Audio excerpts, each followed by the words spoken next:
As soon as Tim hits the button, there.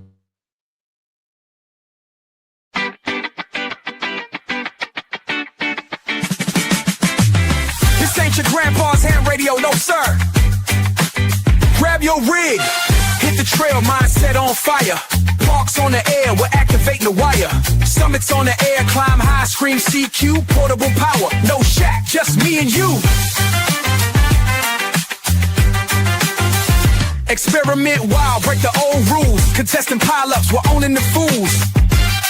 No age limit here, it's a state of mind. Kids table rebels leave the boring behind. Heavy signals crashing down. CQ on the town. Poda, soda, contest roar. Ham radio, kids table forevermore. Beat, boot, bang, waves in the fight. This is our revolution, turn it up tonight.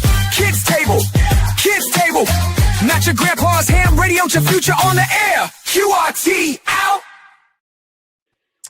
Good afternoon, everybody, and welcome back to the Ham Radio Kids Table. It is another beautiful Wednesday night, and Easy for you to say. Exactly. And Vince, I'm glad you said that to me, because if the tables were turned, I would say the same thing to you. So I love you, brother. All right, love you too. Hey, so we have got a couple special guests in the house tonight. First of all, we have Mike and Becky, the Ham Radio duo, who is one part of the new Pebble HF project that's out there. Also, we got Thomas, K4SWL, who is joining the stream, and Barb, who is the technical side of the Pebble HF, was scheduled to be here, but he is under the weather right now, and he is getting some shut-eye, so the best to him, and hope he gets to feeling better, and we'll try to get him scheduled back on here. But in the absence, we are joined by Mike and Becky, and we're here to talk about the Pebble HF. So I guess if you guys could go ahead and just jump right in. Yeah, sure. So we have echo on our side, so hopefully y'all don't hear our echo. Nope, sounds good. No, you're good. Okay. It must be on our side. Yeah. So I don't know what to do. So, okay, with it, let's do some tech support here live. Ladies and gentlemen, please stand by. Do not adjust your set. Do not adjust your rabbit ears. So Mike and Becky, what I want you to do is I want you to go into the gear below the studio, and there is a function in there in audio settings called echo cancellation. And that may help. Yeah, that's already turned on. And earlier we didn't have a problem. I don't know why. Hold on one second. It could be Frank's fault. Not my fault. Do you have the stream open in the background somewhere for like chat purposes or whatever? No. Okay. Okay. Is that any better? We don't hear your echo, so it's up to you. It's Okay, fine. now we don't hear It's it. fine I don't for hear us. it. Okay. All right. Hopefully that's so. Sorry about that. Well, thanks to everybody who hung on through with us through that. Yeah. So we would like to talk about the Pebble HF tonight. And so we really appreciate the fact that you are having us on to be able to share it with us, share this with everybody. And so the Pebble HF is a very inexpensive radio with the goal of getting more people into HF radio, and also outdoor radio, given that it's small and lightweight. And it's 100% open source. And so we hope to start selling these in early summer in order to be able to just make it accessible so that it's easy for people to get one. Right. So anybody who wanted to, being 100% open source, could go and order the boards themselves, order the parts themselves, and they wouldn't be dependent on us, which is awesome.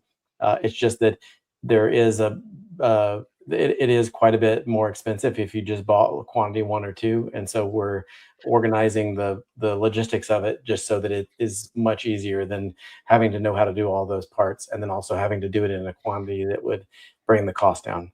Yeah. So the goal is to have the cost low. So if we can get people interested, then we say, okay, well, now we can buy a larger quantity and we can do the behind the scenes work of getting the kit together and shipping it out and doing all that part of it because we've been doing it already on a couple other products. So we're kind of familiar with that process, and we're like, okay, we're just going to take on that part to make it easier for people to get them.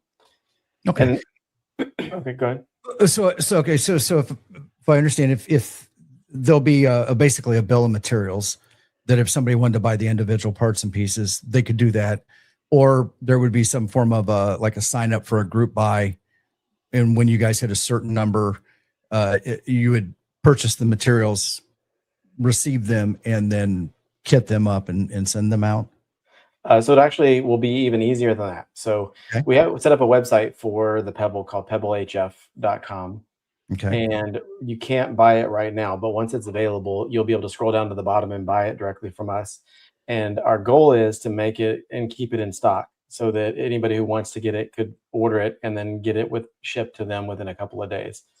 But it is also open source. And so just as for anybody who wants to be able to build their own, you can get it through us, but you don't have to get it through us. More of a something that we wanted to make sure was available to the ham radio community. And you mentioned that Barb couldn't join us today. I definitely would like to make sure that I give Barb a ton of credit. Barb has been fantastic to work with, and he's the brains behind the hardware of the Pebble HF. And this whole thing came about because a long time ago, when I was first getting started into ham radio, I had a beginnings of an interest in CW, but I didn't have any budget for any new hobbies at the time. And I saw a really inexpensive kit called the Pixie that was about $15 back in the day. And I thought that's all I needed. If I got that, I'd be able to learn Morse code and get on the air. And that's all I would need. And if it weren't for its existence, then I wouldn't have gotten started. So I'm very thankful to it for that. The challenge is that I did get a Pebble. I mean, I did get a Pixie, and I never was able to make a contact on it.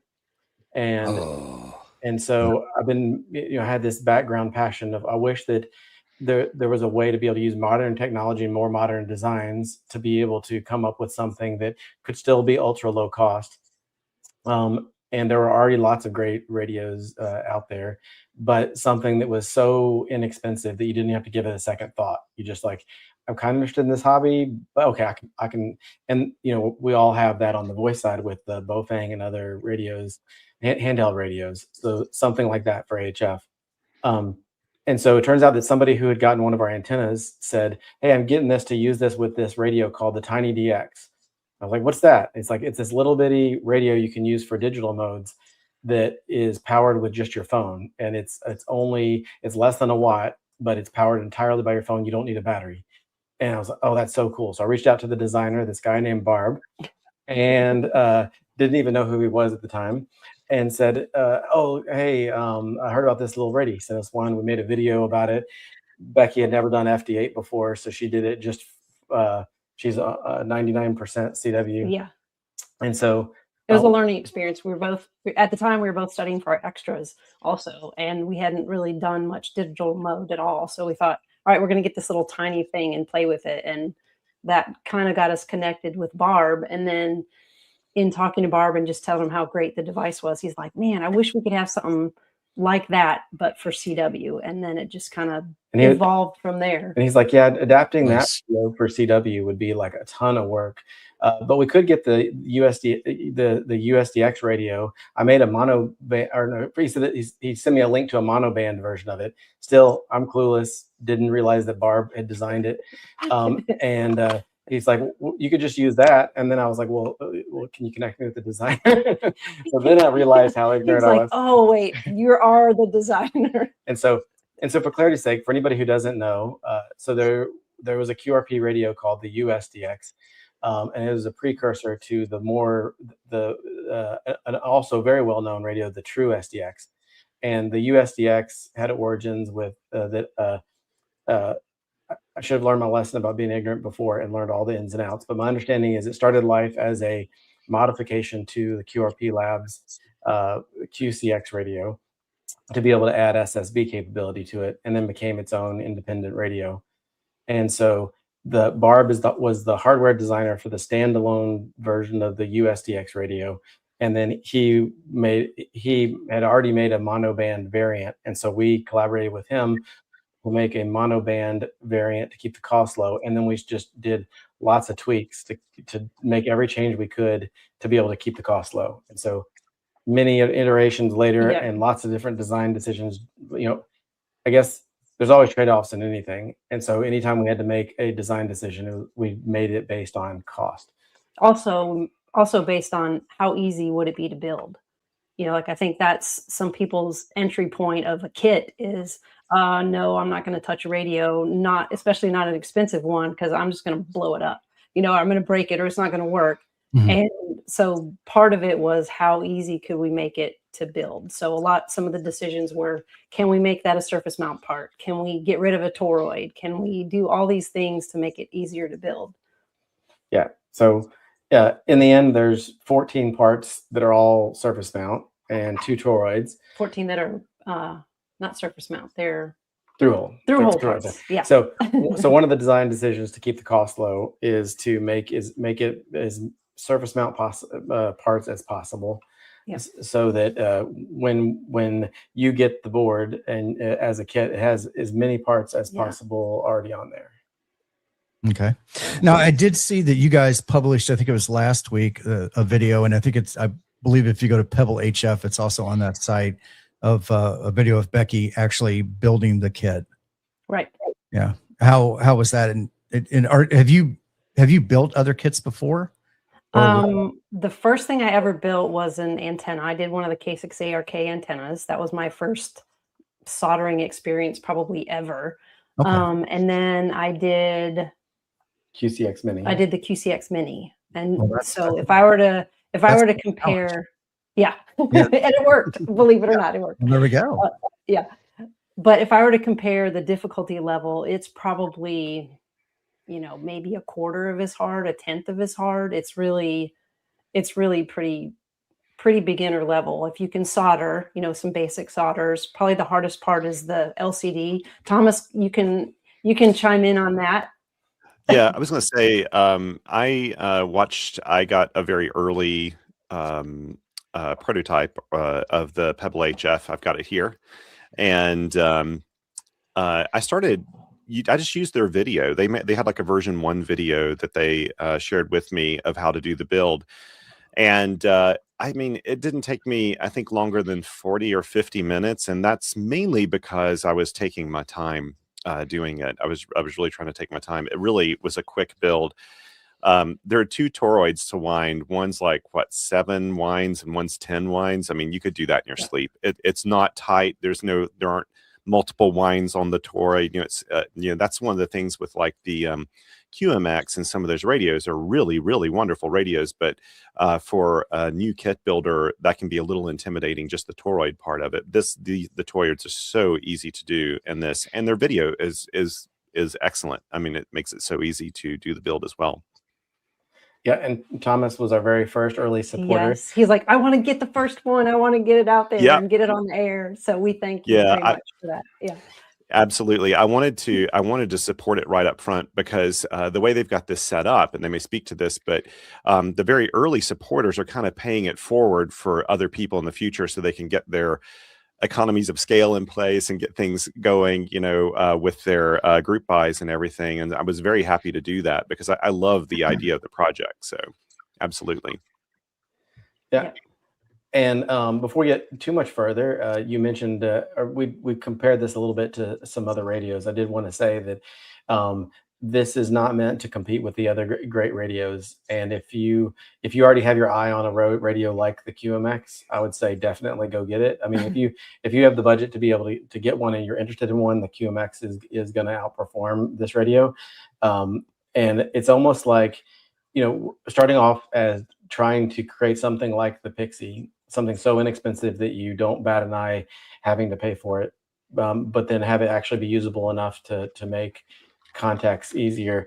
It accidentally can do, because the fact that it can do all the modes and it actually performs so well given what it is, you lose sight of the fact that this is really a cheap radio. And so Yeah. every once in a while, so one thing is like with the QMX, I can grab any of the speakers that we've got, any of the headphones that we've got, and plug it into the QMX and have good quality audio. We have one speaker that sounds great on the Pebble, and we have another one that we don't use with it, and we have one pair of headphones that we don't use with the Pebble because it's built for low cost, so it doesn't have nearly as many parts, and it's not as robust. And so Yep. But that's the fun part of it. Like if you're brand new and you're getting into ham radio and you built this kit all by yourself and you're getting it on the air, you have to learn how to use it. You have to learn the ins and outs of, how do I adjust this to make this audio better, or make the filters better for this contact, or you know what, that one's just too far in the noise, I'm probably not going to get it. It's fun to play with, to figure out those little quirks because it's a cheap radio. So it makes it fun. Yeah, And and not would only even- that, Jody mentioned BS170 MOSFET PA stages through hole, and that's a good choice for repairability. Yeah, totally. I would say too that one of the benefits of having a radio like the Pebble HF and actually starting out, using a Pebble HF, is that if you can operate one of these and do really well with it, later on when you upgrade to another radio, it'll really feel like you're upgrading to something. And I mean that in a really good way, because this will actually help train your ears a little better than if you have a really highly filtered radio that's a high performance radio and that's your first radio. I do feel like people who jump straight into like really high performance radios, and let me tell you, a lot of people do that. The only negative is like sometimes it makes you a little less flexible later on when you have a radio that maybe doesn't have as many filter widths, things like that. You kind of get spoiled with it. But if you start with a radio like this, you kind of train the filter that's between your ears. Yep. Yep, very good point. I remember when we first hooked it up and I was like, well, those are a little bit hard to hear. Is this really a beginner CW radio? But it does. It makes you really pay attention. It makes you think, and it makes you work hard for that contact, which is, to me, more fun. Yeah, Which is what you want. Yeah. Yeah, and it's definitely fun. Like we just in testing even the very first prototype of it, we did things just to see if it could. Like and actually, I should probably take a step back and talk about some of the things that it can do as a beginner radio. But one of those things is that it has a very wide power range, like 7 volts to 14 volts. And so I was like, well, I've got a 9-volt battery. Let me see if I can power it from like a standard 9-volt battery, the same ones we put into our smoke detectors. And I was able to make lots of CW contacts with it. The screen dims a little bit, but but it worked. It worked fine. One of the other features is it's got a USB port on the side, and the USB port is just for power, but it does allow you, if you don't have a USB, like if you don't have a special power bank, like a USB PD power bank or lithium ion battery pack that a lot of us have, you can just power it from your phone. That way you don't have to invest in it. I know everybody's going to ask this or jump on it. USB-C? Yeah, it is. Yeah, it's it is. USB-C, but it's just for 5-volt power only. It doesn't do a cat control, and you can use digital modes with it, and we could talk about that a little bit more if you want. But it does not have a built-in sound card. We actually did make a version of the prototype with a USB sound card, and we were troubleshooting it, and we were still working on some things with it. And then we realized that if we pull the parts off from the radio, we will reduce the radio by enough to make it so that anybody who wants to can just pay $5 to $10 for one from Amazon. Yeah. And then the people who aren't ever going to use digital modes wouldn't be automatically paying that additional amount for the built-in sound card. Okay, so form of a cost reduction, but also making it simple enough to obtain. Now, I do notice here on one of the pictures, 4.68 ounces. That's pretty light. Yeah, so it's super light, and it has a built-in microphone and a built-in the PTT button. You can use it as a straight key also, and so you wouldn't even need an extra key or microphone to be able to go ahead and use it. You need your phone and a USB-C cable and an antenna, and that's it. Yeah, to test the radio the first time, I took it outside and just here in the front yard. And I thought I'll just hunt around for some, CW signals or something. And that's what I did. And I just used the built-in straight key on it, which when you're hunting is not that bad because you're not keying a ton. But it worked really, really well. Both of the contacts I made with that were very easy to get. I just hooked it up to a 20-meter in-fed half wave and did that. And I used one of those little small, super thin night core battery banks. I can't think of the name of it now. I don't have it here near me, but they're really tiny USB-C battery banks, and it worked brilliantly with this. Oh, perfect. So, and I also see here the power consumption, 80 milliamps for receive, 500 to 600 milliamps transmit at 12 volts. So you're getting the full 5 watts at that point. Yes, you are. Yep. And like with this is the main battery pack that we use. It's I don't know how you pronounce it, but we'd say INU. Oh yeah, PD. INU, the famous ones from Amazon. Yeah, I've got a couple of those. Yeah. And so like some people have asked us, well, how many activations or what have you do you get per? We don't have any idea because we don't even think about charging them. We charge them like once every couple months, maybe. Yeah, how many activations? Yep. Well, it depends on the power level you're using and the duty cycle and how many contacts you're doing and how long you're out, all that stuff. Yeah. And I got to say that the first activation I did with the Pebble HF, and I will have a video of that coming out pretty soon. I just paired like the speaker I had with it. I paired it with I think a paddle I was using and a 20-meter in-fed half wave, but I powered it with my iPhone, and that yields 1 watt output power. Had no problem at all doing the activation whatsoever, and I didn't even see. I was really curious, like how much it would hit the battery on the iPhone. I couldn't tell after the activation it had done anything to the battery. The only tricky part with that is like if you're taking photos with your phone while it's also the battery, it gets a little. That's the only problem. Yeah, it's been a lot of fun. We've gone out and done some activation. I've yet to do a full activation just using the PTT button, but that I am going to do it. It will be it's on my challenge list to activate just on the straight key. So, but I just did one the other day, and it's just a lot of fun. We used an in-fed half wave, and okay. Yeah. So I see here also CW features straight key or iambic paddles or iambic mode. So you can do that with configurable tone frequency, separate side tone, and main volume controls. Yeah, nice. And you mentioning that makes me realize that I neglected to thank Guido PE1NNZ. So, and if you're watching, the reason I probably forgot is because like we're standing on the shoulders of giants with this. He wrote the first version of the USDX firmware, which is for sure the heavy lifting. We didn't have the opportunity. I emailed him, but we didn't have the opportunity to collaborate with him.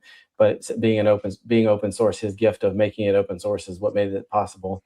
And from there, I've been modifying and maintaining the firmware since then. But we made being CW operators, we made some changes specifically that we wanted to make for CW operators. So like things like being able to the default tone is 600 hertz, but making it so you could change it to be whatever tone you want it to be. And then also it had one main volume control, and we like to be able to adjust the volume up and down based on the signal that we're listening to. And so we made a separate side tone volume control. That way, once you set it, it stays still while you can adjust the volume based on what you're hearing. Yep. And Jody, Vince, too late. Jody's already put it there. I'm gonna find a way. Yeah. As long as it's not Quindar tones, okay? Oh no, that's what I want. Are Quindar tones? Are you kidding me? Right? That would be incredible. Absolutely. Yeah, Quindar tones are the best. They're the best tones. Run together. It's just what's nice is you can set your CW volume to be at a certain level, and then that way, if you have a quiet signal coming in, you can turn the radio volume up. But then when you send back, it's not super loud. You can control them separately, which is nice. I That's a really really nice appreciate feature. that. I really appreciate that because a lot of the little radios I have, don't have that, and they're still really charming. They're still really fun to use, but I have to ride that AF gain while I'm operating because I'll hear a really weak signal and then I'll forget to do it, and then I blast out my earbuds or whatever when I respond with the side tone. Yeah. Well, I think was it Eric from Elecraft said about the KH1 that radio was a radio that he designed for himself. Everything that he wanted in a radio was in there, and it kind of sounds like you guys are already starting to add those little special touches in the radio itself. Yeah, and that's why I'm just very thankful that we met Barb, because he's been a super pleasure to work with, and he's just as enthusiastic about the mission of getting a radio out there that is general purpose for everyone. And so he's been really responsive to the early supporters that have had issues, and helped jump on the hardware issues that, I say hardware issues we haven't had. That's a bad way to put it. They come with the territory of hardware questions and things like that. Tech support. I mean, I get that with the Morse tutor kits, right? Somebody says, "Oh, Vince, I let the magic smoke out because I wired the power backwards. How do I verify that?" And those kind of things happen when somebody builds a kit, and that's part and parcel with selling a kit, is to give people some support, right? I mean, you got to work out the bugs somehow, pun intended. That's right. Yeah. That's right. And we do have we have a Discord channel, which we started, a while ago, and we just have a channel on it on our server for the Pebble, and all the early supporters, we hope, if they've gotten in there and if they have questions or they're talking about different setups, or, hey, what kind of wire do I need for this, or the digital modes, or what kind of sound card. And so what's good is people are collaborating with each other, and that's part of what we're trying to do, is make it be community. So it's community supported, where people are helping each other. Yeah, I think that the way that you've done this is really wonderful too, because, well, first of all, the reason why it excited me so much is that you have this radio that is so accessible, right? And I like how, that's kind of a theme with all of the stuff that you create, is that, even like the Just OK Mini and everything, it's just so accessible, very affordable. It works. It's not going to be like, your Just OK Mini is not a log periodic. The Pebble HF is not a Flex 60 something 100. It's just accessible and it works. And I mean, I've got to say that the cool thing about this, is you chose the 20 meter band, which I think is really good, especially right now. It really is the most useful band for both POTA and SOTA, I would say, when the two things I love doing the most. And you put all of the features I would look for in this for a basic radio, like having the separate side tone levels for CW. You also have, and I don't think you've even mentioned this yet, but you have a built-in microphone so that you can actually, you use the PTT here and you can talk into the microphone directly. You don't even have to have a microphone with you. So really, if you're traveling or something and you just want to keep a little radio with you, this weighs 5 ounces or whatever, have a wire, use your phone to power it. You just need nothing. It's all kind of right here. And it's $50 is what you're going for. I mean, it's just insane. I wouldn't have known what to do. When I started amateur radio in 1997, I mean, to buy a used transceiver, you were staring at $700 back then. I mean, it was really expensive. And I think people forget that. If you look at how money has changed over time in terms of inflation, it would even be higher than a lot of the Elecrafts, a lot of the other radios. And this is just insanely inexpensive and just a no-brainer. I love it. So, Mike and Becky, for reference, Vaughn says in chat, put Julie and I down for one. So you have at least POTA Power wanting one. Perfect. Well, yeah. I tell you, Vaughn, quit being lazy. Wait. To pebblehf.com and put your reservation in. As long as they do the CW part, right? That's the kicker. They got to. I'm just kidding. Now, the way I interpreted that, put Julie and I down for one each. Oh, yeah. Yes. Too. That's the okay. way I interpreted it. And of course, Julie's has to be bedazzled. Oh, yeah. Yeah. Well, so it's all open source. So Yeah. the STL file for the case, it'll be open source too. So if you have your own 3D printer, you can pick whatever and print whatever colors you want on it. No, bedazzled. It has to come in rhinestones. Oh, well, Yeah. you can add them somewhere on here. You I'm could put sure. them I think there's all there's around probably a the filament for perimeter. that. You can tell. Yeah, I that, could see the rhinestones all around the top of it, and Yeah. maybe some little LEDs, some fairy lights would go really nicely with this. Maybe you could power that off of your phone too. Yeah. See, the rhinestones are functional. They'll add grip, right?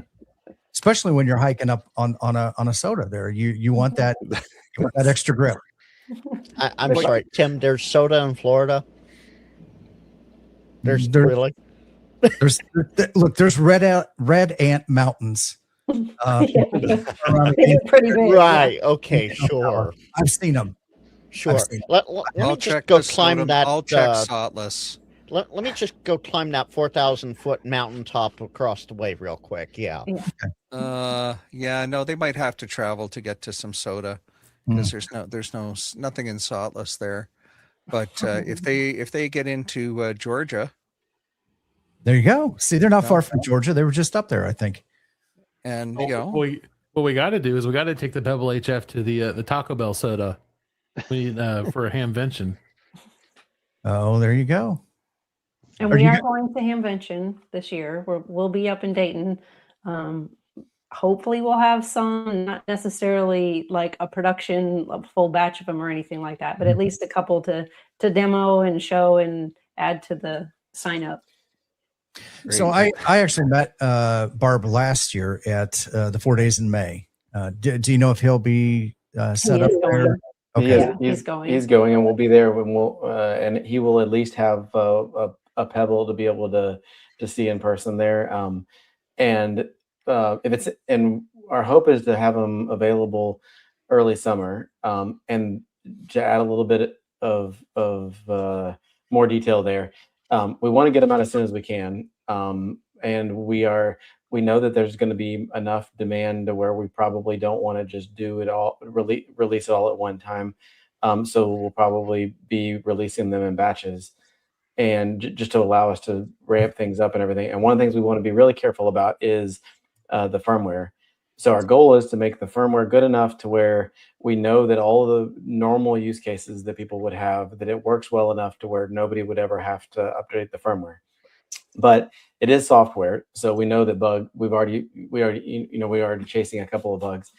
And so unlike some other radios, it's a little harder to flash the firmware. So it uses an 8-bit AVR microprocessor on it, and so you have to have a $20 AVR ISP in-system programming cable to be able to flash the firmware. You can't just plug it in USB and drag and drop a file and let it reboot or something like that. You have to actually connect a cable. And most people won't be soldering on the header for programming it, so you have to very carefully hold it onto the board. So long story short is one of the longest poles in the tent is probably going to be just making sure that the firmware has enough road time. So we'll very likely have some early batches available. We already sold out of the first early supporter batch. It's possible that if there's people that are like really itching to get that one and they have a programmer and they don't mind having another one, then maybe it'd be worth doing another early supporter round. But our end goal though is to have them in stock and ship right away. It just may take us a little while to get there, and so okay. No, I honestly I might have missed this. The ones that are in stock, they're going to be offered as just a kit, or will there be an option to where they can have it built in advance if it's somebody that doesn't feel comfortable with soldering or doesn't want to take to have to build it themselves. Yeah. So the official plan is they'll only be sold as a kit. And again, there's only 14 parts. One of the things that I know has happened with some of the other kits that are available are there are people that are very passionate about them and enjoy building them. Mm-hmm. And so if anybody is listening and that is their jam, we're hoping that there are some people that are willing to build small batches of them for people that really need them. And we're going to surely build a small number of them just to test, to make sure that each batch of boards is good and things like that. And we've had a couple people reach out to us that are in special circumstances where there's no way they'd be able to solder it together. And so that seems like a perfect win-win of being able to help them by giving them one of the ones that we're building as we go along. But I think, Thomas, I think you even told us a great idea, like would be a club build where, 100%. you know, you get your club to purchase, you know, a batch of 10 or something like that, and everybody gets together and it's under an hour, you know, and everybody could build it to learn even. Yeah, club builds too. I'm actually sending the Pebble HF link to the club president of one of my clubs that loves group build projects. Right, I'm literally right now sending it. Yeah, it's the first time I built this, I was like, oh my gosh, this is such a good club build, because it would take a minimal amount of supervision from like someone who knows what they're doing. If you've got people who are really inexperienced, a very minimal amount of supervision. You don't have to have, I mean, I think the only tricky part at all with building this is that you are putting some through-hole components on a board with some SMD components, right? And so you just have to make sure your soldering iron isn't like accidentally hitting like a capacitor or something that's on the board. I mean, it's the part, I think the part density is not bad at all. But like a newbie, that would be the one thing you'd have to point out to them. The rest of it, if you just have a simple soldering skills and you take your time, which you could take a lot of time with this, but even during a club, you could easily build this in an hour. And I think it'd be a really good, I think you could actually just fund the whole thing just through club builds. I think so many clubs will want to build this. That they'll be everywhere. They're just so nice and easy and so accessible as a club build. Yeah, and I know that there's surely people that would rather not ever touch a soldering iron, but if and I'm probably somewhere in the middle, and I appreciate he lets me do all the builds. I noticed that. But I do appreciate the fact that you know there's like a complexity threshold, and this is not beyond that for me. So like it still stays in the fun realm versus the stressful, going to take up the whole weekend. And just as a reminder, if you are touching the soldering iron and it smells like chicken, let go. and you're holding it and wrong. Make sure your solder is good, otherwise you'll end up with solderoids like what I had. Yeah, and I thought I saw a comment come by about the build video. Did we release our build video? Public? Yes, the build video we actually released, I think, last week as one of our, it's on our YouTube channel. The build video is there. And the reason we put it out there before it's really even available is so that people can get an idea, is this something I want to give a try? Is it something that looks like I can do it before they get on the list, or, you know, whatever, that they can kind of see what it's all about. Yeah, I think Jody was asking about on the Git site. Is there a Git site too, in addition to the website, or? There is. On the Pebble HF website, it links to both the hardware, Barb's hardware GitHub repo for the hardware design, and then also my firmware, the firmware repo, which is a modification of the USDX firmware. So yes, the GitHub repos are linked. The build video is not in the GitHub repo though, but you can find it on our channel at Ham Radio Duo. Yeah, there is also a build instruction guide, not video. It's just a manual, and I'm not sure if that's on the website. But It's that first link literally there, right open source information has the two Git repositories that Mike had mentioned, and then a little bit further up page is the video. Jody, it's not uncommon at a stage like this for a product to see a build video and not instructions, because this is the early stages and you don't want to be rewriting instructions over and over again. It's just faster to get out a video. I might have done that a few times already. As I sit there and build it, I'm like typing like. Yeah, in fact, we actually had to redo the build video because so when we did the antenna, we'd already built a bunch of antennas before we made our build video, so we could do it in our sleep. By the time we did the build video, we'd only built a couple of pebbles when we did the first version of the build video, and we realized that if you put the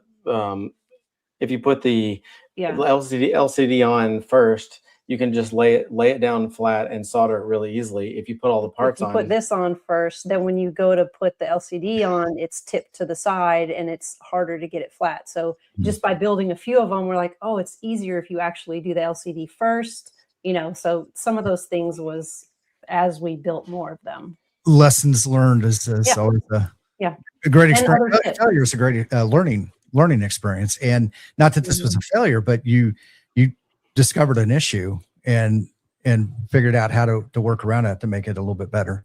Yeah, you know what you get from making mistakes, right? Experience to not do it again. And so that's really valuable for building, you know, step-by-step instructions, and getting that LCD down. That's a complex piece for new people to solder, but it gets it out of the way and makes it easy for the other components on the other side. Yeah.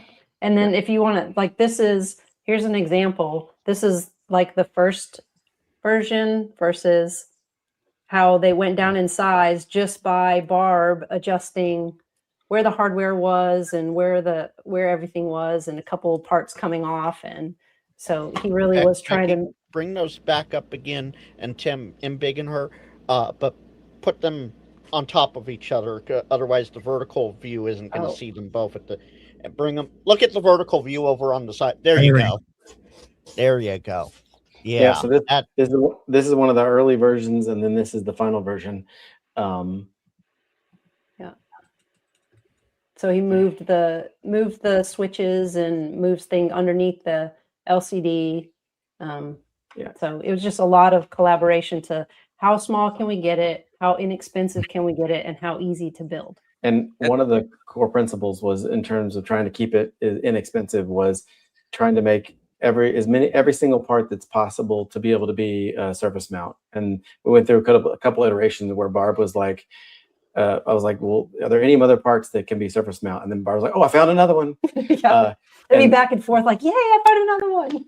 Yeah. And then the other one is that in order to keep the cost of the boards low, making sure that it's only a 2-layer board. And so that also probably meant routing challenges for him. And so I think that squeezing it down to this size, it was just amazing that he was able to do that. When he sent us the smaller version, we were just, really impressed with it. Yeah, and since you pay sort of by board size, having that smaller board works. And as a portable operator, I always appreciate it, because you know what? It fits in this little shadow circuits pack that I have pouch. I'm able to fit it in here with the antenna and a battery in this little pouch. So, I mean, that's like, it wouldn't have happened had you had used the other stayed with that other form factor. So I personally appreciate this. Yeah. Are we breaking out into bag talk, and you're going to tell us where that bag is from, Oh, Thomas? don't even get me started. Don't even get me started about bag talk. It's not zip lock, so we know that. It's not. So Jody says, looks like a good project value for $50 in 2026. Nicely done. Yeah. So that was the goal. You're targeting $50. How close are you to that now? For sure. Yeah. So I mean, there are so we're very confident that we'll be under $50 when we release it.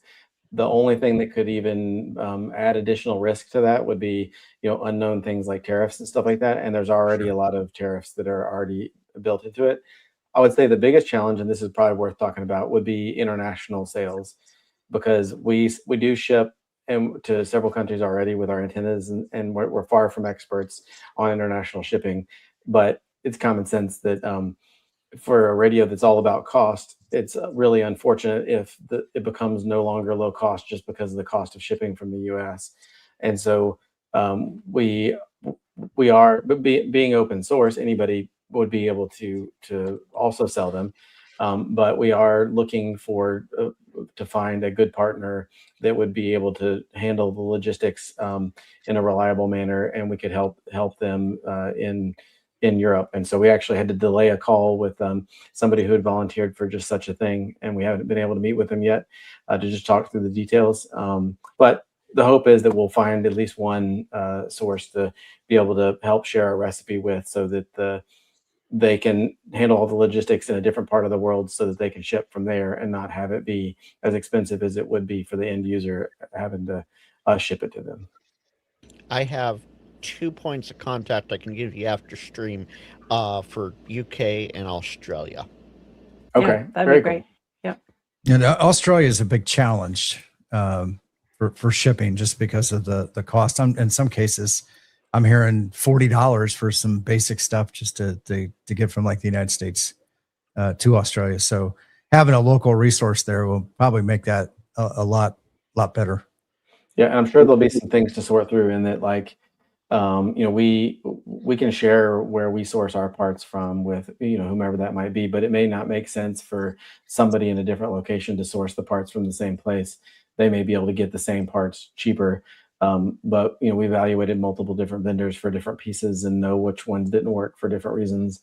And Barb also has experience with reliability from different manufacturers and stuff. So yeah, we've definitely learned lessons. I think our projects have gone from, you started with a straight key, and then we went to an antenna, and then of course he's like, oh, well, we should try a radio.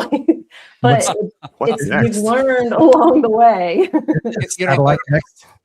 I've got one observation that I want to share about you guys, and I was saying this to somebody else today in prep for this interview.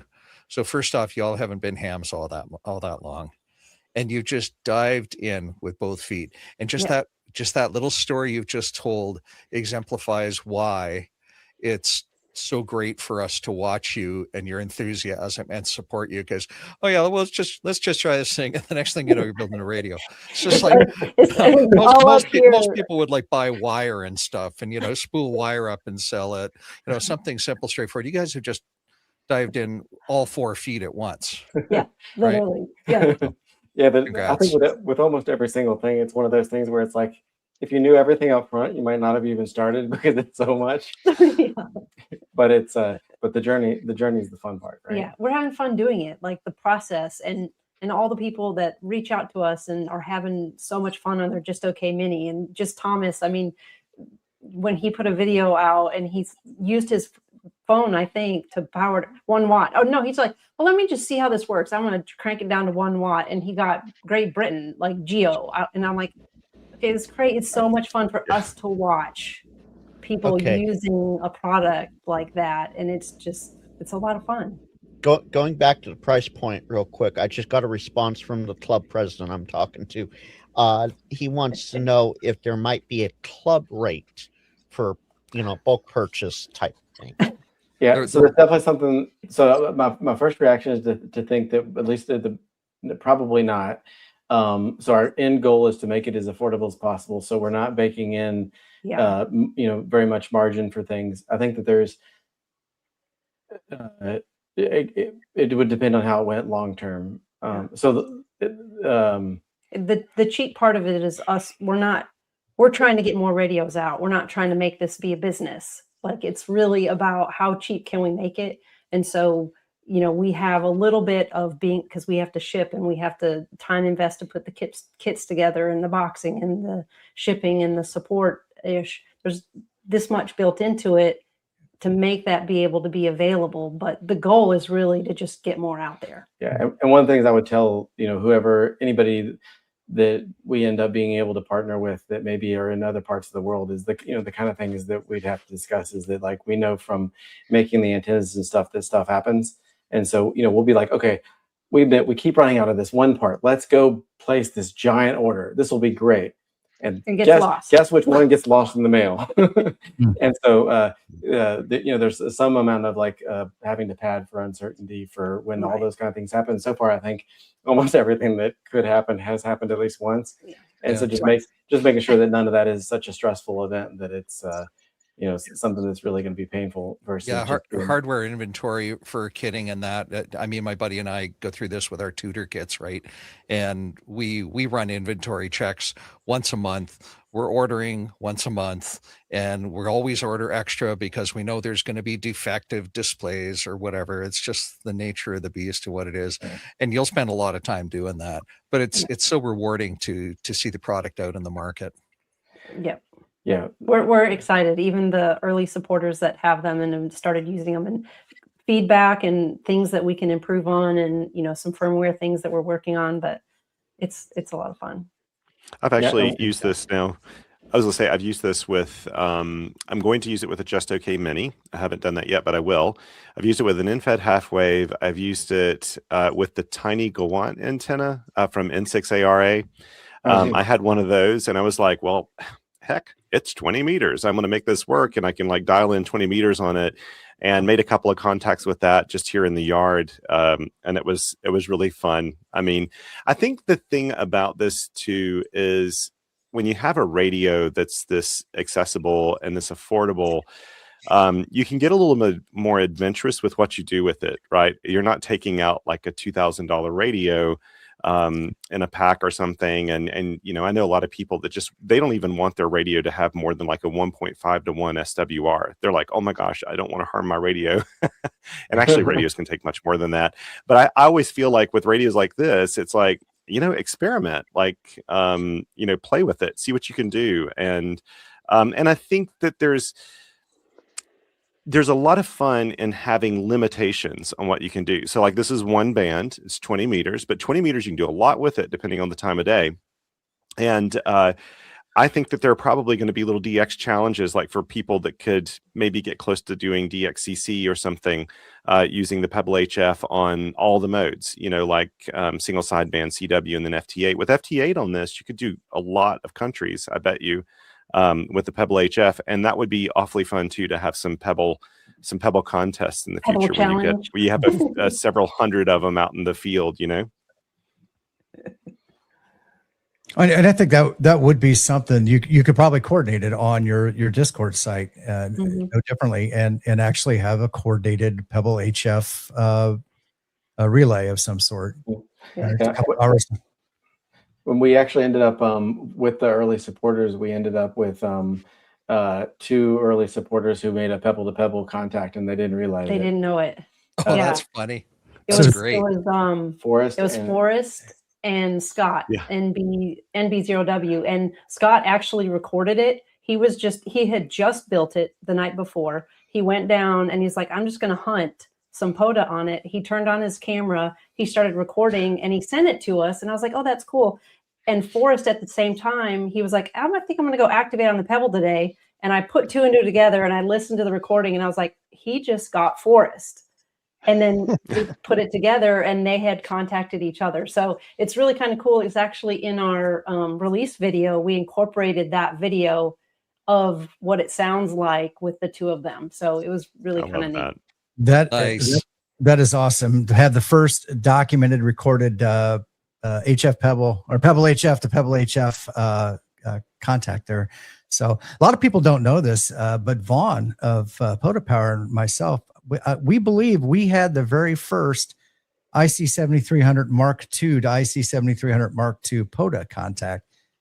Oh, right. Yeah. Very so cool. Famous in our own way. Yeah. Hey, Tim, time check. Yep. Thank you. I am reminded by my producer here that we are coming up on the hour. So we've pretty much gone through everything. If you guys, if anybody wants this and they're interested in it, pebblehf.com. Any parting words or anything from you guys? No, a huge thank you to Barb and Guido for their part in being able to make this happen. And I hope that it ends up being a source of fun for a lot of people. And so hopefully sign up for updates, and as soon as it's available and starts to become available, we'll send updates. Awesome. Thank you. Thomas, thank you for joining us tonight. Any last minute parting gifts that you'd like to throw out there? Or? Well, again, I just like to thank Mike and Becky for putting together the idea of doing this. Like, I've got to be honest, like I wouldn't have the energy to do this, like to come up with this idea, to make a radio, to pull the people together. There's a lot that goes into it, especially when you you start to introduce that to the amateur radio market, and there's a lot of excitement and people want it. You end up being at the end of a lot of communications, a lot of questions, you know, a lot of things like that. When you're walking into this, not to be making a big profit, you're in to actually just make this affordable thing that's open to everyone.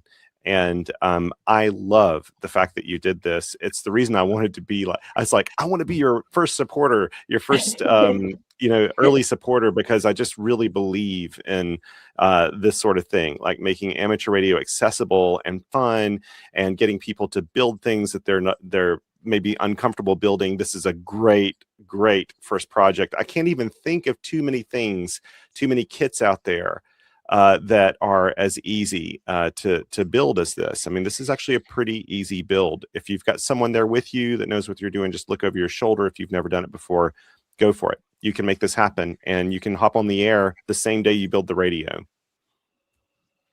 Awesome. Well, thank you for being here. Appreciate it. Let's see, Andrew, you snuck in there right as we were getting started. Hey, good evening. How you doing? I'm doing right. Yeah, no, I wanted to be on here just because this is right up my alley, which is just, you know, affordable radio, gets you on the air. And I was looking at your other stuff. I still haven't checked out the Just Okay Mini, but I saw it on your site. I think I'm going to order one. If you can't tell from Andrew's YouTube channel, he's cost conscious and has to make good purchasing decisions. Yeah, my head's just swimming with, you know, like how cheap can we get on HF for, and I think that's more people in HF is better. So I was really excited that I got to sit in on this. And the correct answer is about tree fitty. About tree fitty. Thank you, Andrew. Vince. Dude, I've got a video releasing tomorrow. My latest video with the RSE line. From Ham Radio Rookie, VF Comms, and he's got new RSE line that just came in today. It's bright orange in color, so you want to take a look at that. And I still have more shooter kits, ve6lk.com. You'll find them there. You weren't supposed to drop that until I got my bright orange. Well, Ben has a whole bunch of rolls. Like I saw the photos. Okay. Awesome. So, yep. Cool. Let's see here, Frank. What do you got going on?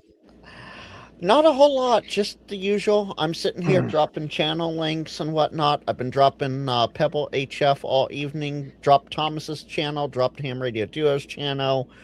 I swear I can talk. I woke up late. It's been a day and a half.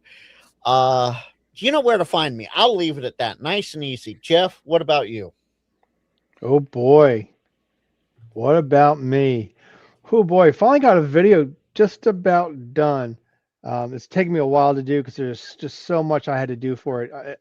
For some reason, the audio was complete garbage, but I salvaged it, so it's bearable. And it just took me a while to get it done. The 5-2 challenge is still going on. Week 6 now? Yeah, we're in week 6. We'll see how that comes out. And got some other things I got to work on and get coming out soon. So be on the lookout. What about you, Tim? Well, travel week for me. Where am I at here? You're right where you were. Yeah, right where I left. Travel week for me coming up next week. The More Expo. I'm sure you've seen a couple different YouTube channels that have talked about it. But our mission is to kind of get amateur radio into the overlanding community. They're already GMRS aware. Some use CBs. There's some, and there's actually a growing number of ham radio operators. But it's a pretty large overlanding event right in the middle of the United States in Springfield, Missouri. If you know Dave Hillbilly Ham, it's right in his backyard. His club will be there with their truck and trailer and everything. And we're just going to get out and have some fun. So Ham Radio 2.0, Jason, myself, Rob, Digital Rancher, Paul, Prep Ham Paul will be there. Kyle, AA0Z Kyle will be there. Bill, Ham Radio Tectonics will be there as part of our core group. Then there'll be some others that that are showing up, and we're just going to have fun and spread the good word of amateur radio. So I don't know. There was some conversation if there's going to be a Live Nation episode on I next. haven't seen anything. Josh hasn't responded, so who knows? No, we don't know. But nonetheless, make sure you go and check that out. Anyways, type in Ham Nation. Find One some last of thing before we our many friends on YouTube and watch their videos tonight. Absolutely. And one last thing before we get out of here, Mike and Becky, people can contact you via an email on pebblehf.com or Ham Radio Duo's YouTube page.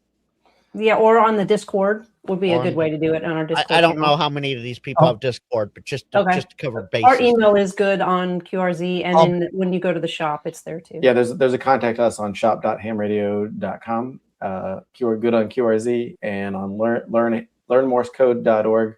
There's a link to our Discord. Okay. Perfect. I'll get all your contact information down in the description. So if anybody catches this on Team Replay, they know how to get a hold of you. All right. Awesome, guys. Well, hey, thank you very much for joining us. I do appreciate it. I look forward to seeing this get into full swing and distribution. And we're going to have a good time. And Thomas is shaking his head. He's excited, guys. You don't normally see Thomas this excited, and he's pretty excited. So, yeah, well, thank you so much excited. for having us. This is great. Yeah. Thanks Awesome. a lot. all right. Well, thank you. Everybody have a great week.